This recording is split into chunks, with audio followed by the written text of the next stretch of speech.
Yes, Mr. Speaker, on the bill, You're explaining your vote, Ms. Cancel. I would like to commend the Speaker and the sponsor of this bill.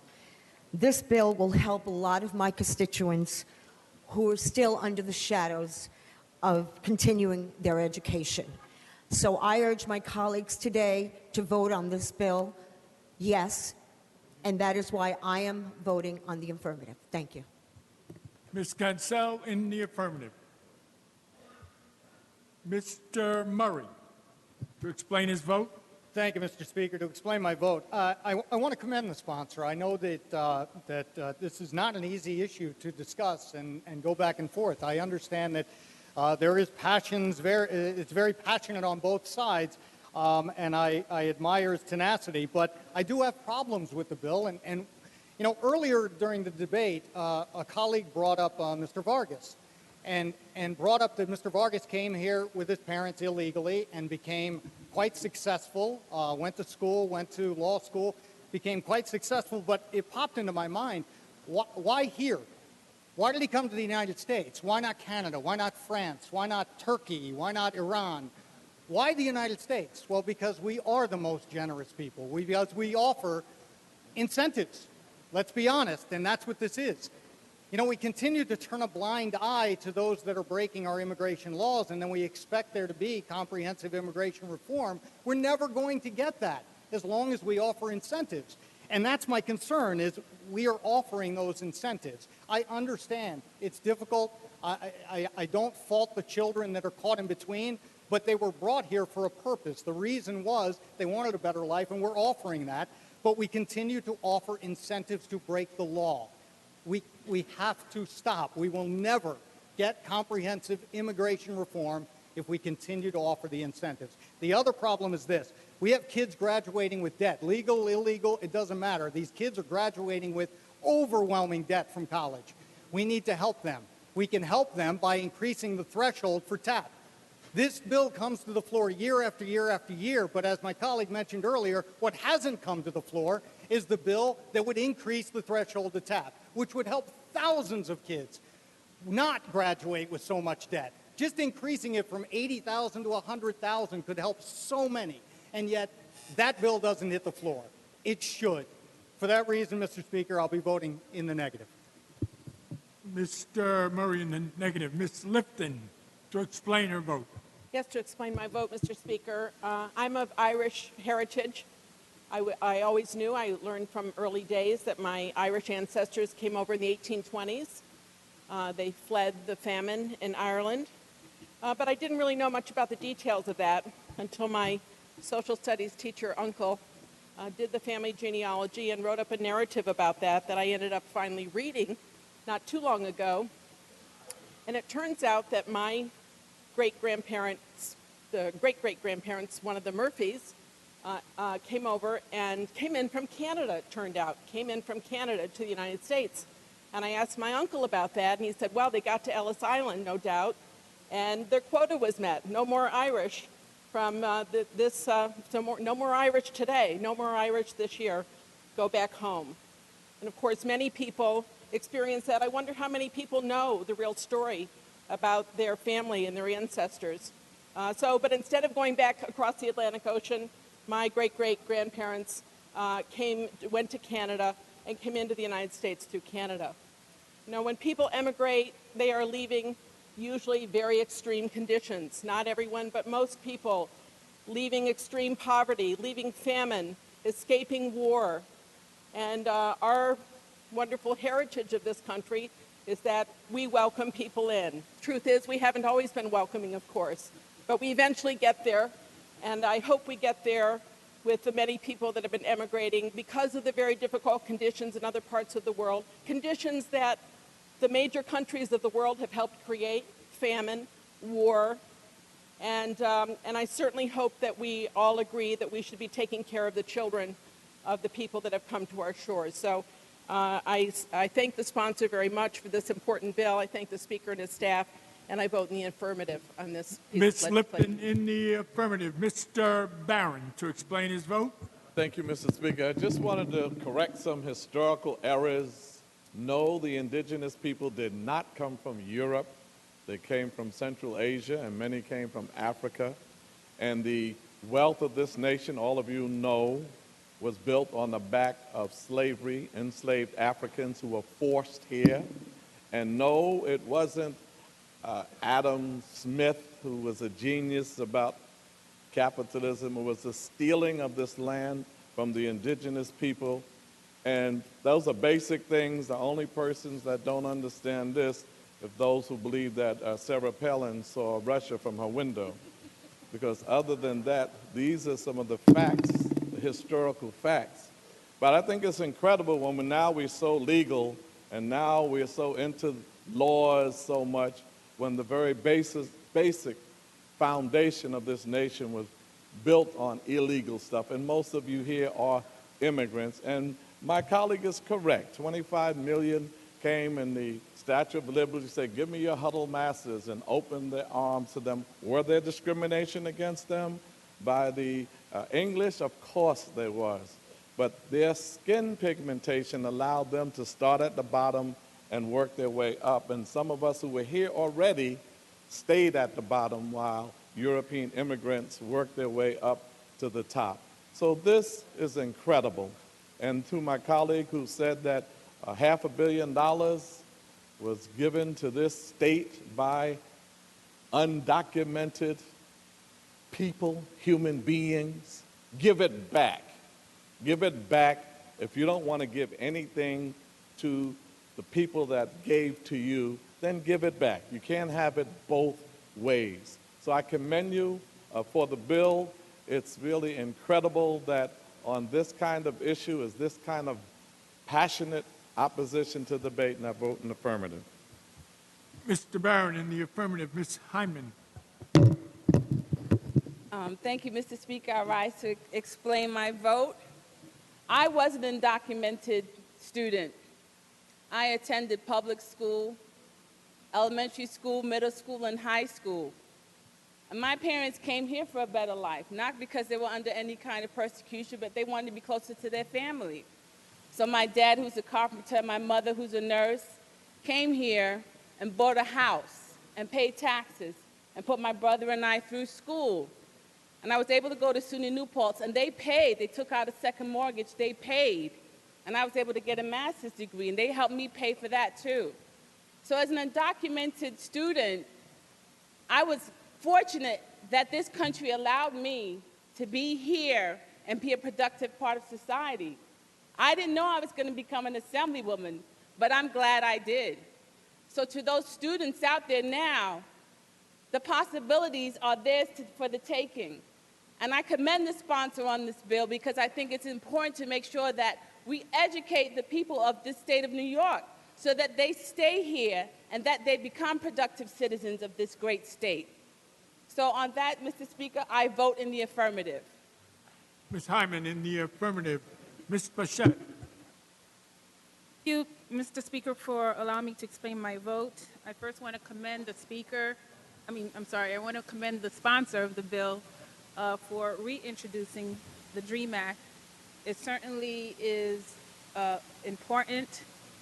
It is in the spirit of what we stand for. It is what I would consider the New York value when we pass this bill. $27 million is a small investment. We have invested in these kids from K through 12. Why should we then throw them away just so that another country can benefit their skills and their talents? It makes absolutely no sense. As a Haitian immigrant, American, daughter of Haitian immigrants, I know that the immigrant population is a hardworking population. And if we give them the opportunity to excel, they would add value to our community. I see it firsthand. I know my colleagues, some colleagues had said that we bring this bill over and over again. Well, we're going to continue bringing this bill to the floor over and over and over again. Just like we did in the past for gay rights, women's rights, black rights, civil rights. We're going to continue until it passes. And I urge Governor Cuomo to even make this an executive order if the other house is not cooperating.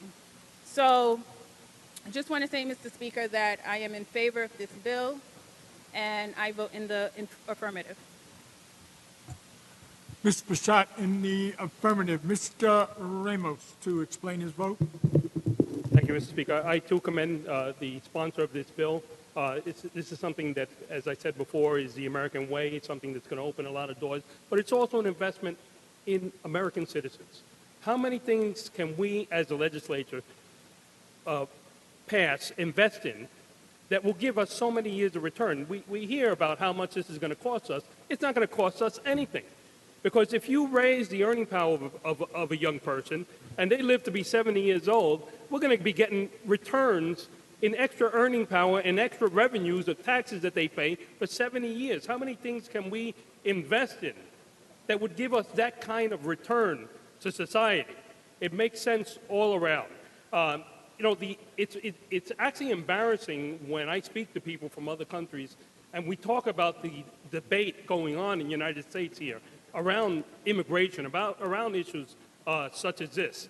And we see the psychotic levels that it gets to, about how people are talking about preventing certain immigrants from coming here. For instance, the idea that we should prevent Muslims from coming in here. My God, in the United States of America, we're going to make somebody prove to us what God they believe in before they can come into this country, and we can call ourselves Americans to support a policy of that type? The hypocrisy of the argument, of the debate here, for me to bring up the 25 million that came in the early 1900s, that's not relevant to today, from what I hear. That's not relevant because that was back in the 1900s, and we're talking about now. But then they use the example of something that happened 2,000 years before Christ, that the cavemen came through a polar ice cap to the United States illegally to justify their point today. It's embarrassing. It is truly embarrassing that us as American citizens are having this level of discussion at a national level. I proudly vote yes. Mr. Ramos in the affirmative. Mr. Blake. Thank you, Mr. Speaker. I commend the sponsor for his leadership and for those that, even before the sponsor, Mr. Linares and others who've been working on this for an extended period of time. Allow me just briefly, Mr. Speaker, I proudly have two flags on my desk because if it wasn't for my parents that came here from Jamaica, I have no idea where I would be. My daddy mopped hospital room floors for close to 30 years at St. Barnabas Hospital. My mother, for about 40 years, worked in a manufacturing plant. So when I listened to the dialogue of the absolutely racist and discriminatory language being used against our immigrants, it's deplorable. And I really ask for us to wonder and ask ourselves, what's more important? Is it more important for you to win an election versus doing what's right for the people? The reality is, this is necessary. It's the right thing to do. It's to give people a chance who otherwise would not have that chance. And what are we saying as a society if we're not going to do these things? Mr. Speaker, I'm grateful for the leadership of the sponsor and all those that are supportive of this bill. And I really hope that those this year in history really tells, for those that vote against this, what it really prevails about them. I support this bill proudly. Thank you. Mr. Blake in the affirmative. Ms. Fahey. Thank you, Mr. Speaker. I rise to explain my vote and to commend the sponsor for this bill. I know there's a lot of opposition upstate, in particular to this bill, and it's each time we have to vote on this, it makes me reflect a lot on my heritage, which prior to running for this office, practically nobody knew. But I too am the daughter of immigrants, and it is because of my heritage that I am supportive of this bill, because I often say, there but for the grace of God go I. My parents came for two reasons, a chance at a job and a chance at an education. My mother came with a primary school education. My father came with 1 year post-primary school education. And the fact that they were allowed in legally transformed an entire generation, an extended generation of my family. And while I know that there are resource issues here, but I believe the economic benefit of educating more students, particularly those who came as undocumented, came often not even realizing as young children, but the economic benefit there can transform many other families by educating these children, allowing them to further their education. I think it's an investment that has a multiplier effect, a ripple effect, that can only be positive. And I understand some of the debate and some of the discussions here, but I think we need to talk about how we grow the resources and how we make sure more are served. I understand the middle class in particular is very, very concerned about the affordability of higher education. I'm proud to be on the Higher Education Committee because I do think it's important that we keep college and higher ed affordable. But we need to do that by not being exclusionary, and I strongly support this measure. Thank you, Mr. Speaker. Ms. Fahey in the affirmative. Mr. Leonardis. Thank you, Mr. Speaker. I rise to commend the sponsor of this legislation and all those who support this important piece of legislation. I'm proud to have been the initial introducer of the DREAM Act. And I believe, as an immigrant myself, that at the essence of the discussion taking place here today and nationally is the future of this country and what gave birth to this country and what has this country represented for waves and waves of people that have come from all over the world here. The hope for everyone that comes here and has come throughout from the beginning of this country has been to afford their children an opportunity to become something of themselves, and that's through education. This legislation highlights precisely that. The opportunity to now have a degree from college. 50 years ago, if you had a diploma, it would be fine because you could find a job, you could make ends meet, and you could raise a family. Today, it is mandatory for you to have a college education or equivalent in order for you to survive and cope. So this legislation goes to the heart and the mission of what gave this country the opportunity to become the place where everyone wants to come. An opportunity for you to have a family, to raise a family, and to have the greatest legacy you could have as a family is to give your children an opportunity to be educated regardless of their status, immigrant status. And I think that this is what this legislation is all about, and I vote in the affirmative. Thank you for the opportunity. Mr. Leonardis in the affirmative. Mr. Moya. Thank you, Mr. Speaker. I want to take this opportunity to thank the Speaker for his hard work in helping promote this fine piece of legislation. And I also want to thank the Chair of Higher Education for her tireless work and effort in making sure that we could pass this through her committee. And she's done such a tremendous job year after year in helping us try to get these young dreamers the ability to go to college. And I just really want to thank her and the staff who have worked so hard for a number of years on this bill. And I want to thank my colleagues from both sides of the aisle. Some of my colleagues on the other side of the aisle who are some of my closest friends outside of this chamber. I understand the politics that you face back home in your district. And I understand right now that we may have some divided politics happening at the national level. But the politics and the fear of competition that just doesn't exist in this bill should not be part of this argument. The hate-mongering that's been spewed at the national level has somehow managed to trickle down to overtake the conversation about simply educating young children. That's all it is. Young kids that know no other place, that call America their home. They pledge allegiance to the flag every morning like we do in this chamber.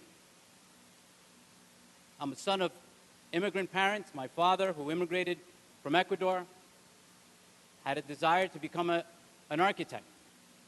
And he said, in America, this is where I could get a good education. And instead, when he came here, his dream was deferred of going to college because he got drafted. He wound up serving in the Vietnam War. And he came back. He actually scored 173 on his IQ test. And they still send him to the front lines. I always say my older brother, got the brains and I got my mom's good looks. But if it wasn't for the GI Bill, it was the only way my father could get a college education. And he always said that education is the one thing that they can't take away from us. They can take away your home, they can take away your car, the clothes off your back. The education is the one thing you can't take.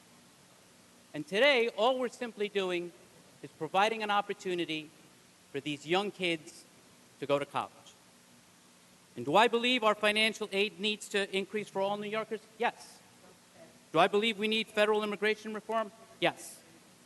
But neither of those means that we should put these children's dreams on hold for one more year. Because like most of you, I believe in a New York where your immigration status should never be a barrier for young undocumented students to get a good quality education. And I hope that all of my colleagues Mr. Moyer, how do you vote?